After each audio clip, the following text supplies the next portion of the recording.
The damaged nuclear attack submarine USS Connecticut, SSN-22, departed San Diego, California on Wednesday, a Navy spokesperson confirmed to USNI News. Connecticut arrived in San Diego on Sunday after an almost month-long surface transit from Guam, USNI News reported. The Navy has said the submarine is ultimately bound for Bremerton, Washington, to undergo repairs following the collision.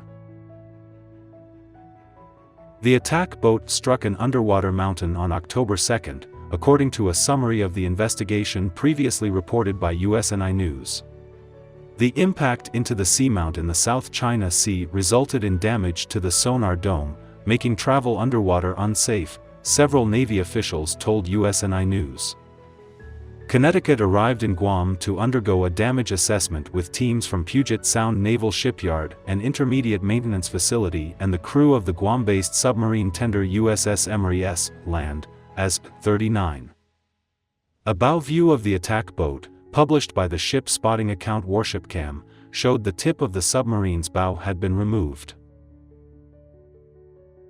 The boat's commander, executive officer, and the chief of the boat were relieved from command following the completion of an investigation by U.S. 7th Fleet Commander Vice Admiral Carl Thomas in early November.